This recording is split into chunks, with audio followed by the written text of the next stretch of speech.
that matches along with the bag and whatever other elements that we may throw in there. Mm-hmm. The other thing that we may talk about quite a bit, and I'm not I have sure yet so because much we to haven't learn. gotten there, and I'll probably remix on the day. And I think this is going to be more next week. We might talk a bit about light linking and how I may do that from one piece to the other, because we'll have a mix of the bag, the gummies, and the environment. And so, in order to get a really nice, pop on the product itself, like you may have to go in and light link certain things so that you can kind of still keep it cohesive, but have that product pop the way that you want. Um, and so we How can is see light that linking? same kind of motif with the flying chips that are around. And generally speaking, the bags are pretty close to what I would consider like flatly lit. And I'm going to try to stay away from that a little bit more if possible. But the Cheetos do a really good job of having some really nice backlighting, which is something that I like a lot, and I tend to do that in a lot of my art anyways. And so we'll probably implement something a bit closer to this, some almost like a halo type of rim I see. that goes I thought he was around, talking about our artwork. product shot. And then the next thing that we'll do is look Gummies. and kind of really visualize the way that, shadows can play a huge part in the compositions that you're building. Mm. And so something like these hard shadows here are really nice. I And do I think struggle that to as we control. start to get a bit more towards like a Sorry. backlit stage, with a nice key light, I think we can kind of mix the two. I don't want to talk over him. Really nice rim lighting, and then having some nice shadows that kind of build some nice eye movement and stuff throughout the shot. So as a whole, expect a lot of color Damn, man. and This guy's smart. expect some pretty dynamic lighting. This And I guy's think sick. pretty much in the end of the stream, or by the end of this stream, we'll have the initial. Okay, what I was gonna say is I struggle with not lighting, but shadows in 3D because they're either way too hard or way too soft, and finding that in between I have found to be challenging. I mean, lighting in itself is a struggle, but I can see, like, I know what variables to edit in lighting rather than shadows. Even though that sounds stupid, they're hand in hand, but you know what I mean. Initial shot that will work into next week for cameras and lighting, correct? That is the goal, is to have Sweet. at least kind of sort of 95%. Like you said, you might end up doing some tweaking. Shit, my camera's If like right it above comes, her. like, down. I feel bad. How do I move that? Where should I put me? Where in cinema is a good place for me to hide? I'll hide over in... I don't know. I'll hide down here. Onto lighting, you might think, okay, we need to play around a little bit with the composition. But yeah, the plan is to have a sort of a rough My bad. design. Are we going for like a still sort of shot? No, let's do or are an we going for animation. Animation! Ideally, I'd like to find something that can play well with either. Okay. I think that it would make sense. So if we want to, we'll see how that works. We'll see how that works once we get to it. Just time wise on the stream, sometimes animations are a little bit harder to work with in light because the camera's moving or objects are moving, and lighting may shift back and forth between different parts of the scene. But I'm not opposed to doing either one. So if we want to start it off, we'll see what kind of time we have. If we start off with a still and then we want to animate it, we can do that as well, and maybe just pre-render something by the end, or make sure it's cached well so that we can move on to next week. Cool. Yeah. Yeah, let's do it. That sounds good. Sure. Alright. So I'm gonna stop there. Just because it's 10. So here's how far we got. How long have I been doing this? 1 hour? Alright. Here's how far we got. We learned there's a material library. Crazy. Imported the bag of jellies and then made the little jelly that it's gonna go inside the bag. So this was cool. This was a really cool workflow of starting from a capsule and getting here through all just this. It's weird because I think this will be a useful workflow to know, because it's almost like, well, no, it's essentially the same thing as like Blender modifiers and how nothing is destructive. because like this whole thing is built. Wait, let me save this real quick before I start messing around with it. Give me 1 second.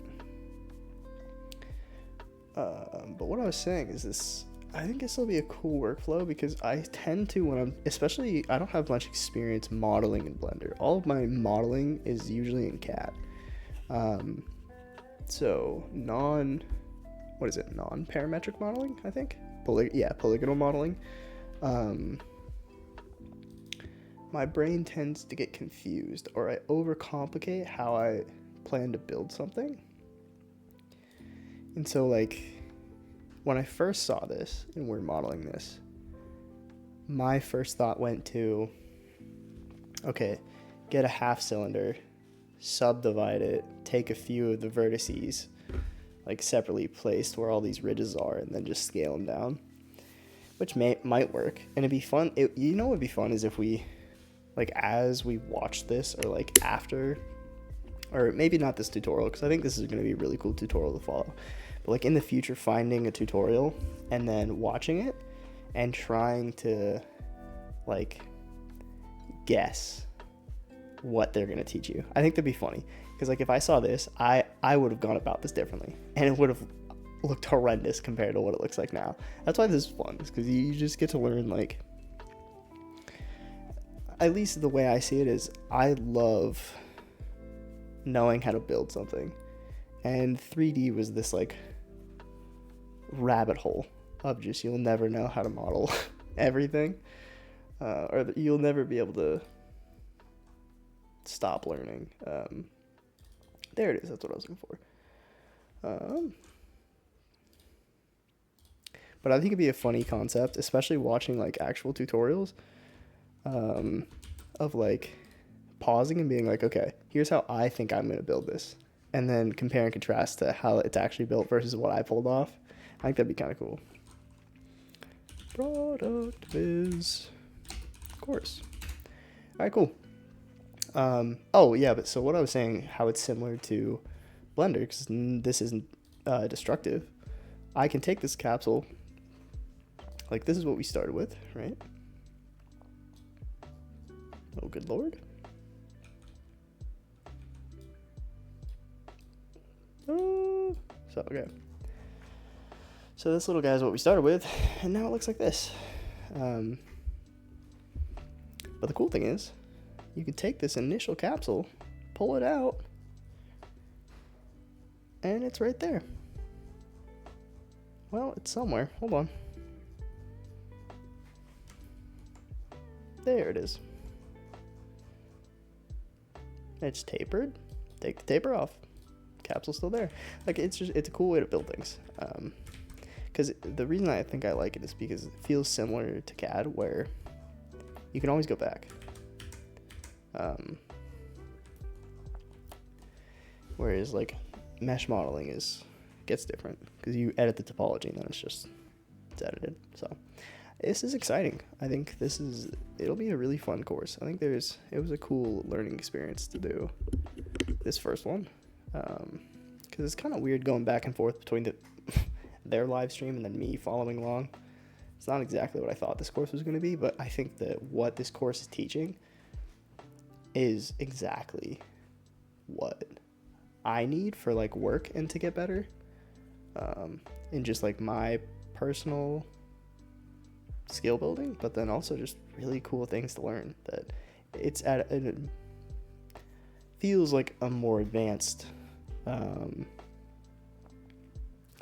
rate than you would find on that you could easily find on YouTube or like public access. Like the fact that you don't need to be, or you don't have to pay for this, like Cinema made this themselves, is very interesting. And just in the first video, they've covered some really cool stuff. So I think it's going to be a lot of fun. But it is ironic that the first course is, I can find it. The first course is only 1 hour and 11 minutes. I've been live for exactly 1 hour and 11 minutes. And I'm only 25 minutes in. So it always takes longer. But I think this is going to be fun. I'm excited for this, actually. But it's 9 o'clock and I have to go to bed. So we're going to call it there. Yeah, I'm excited.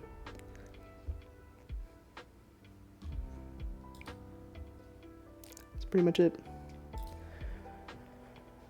Close this out. Yeah. Peace.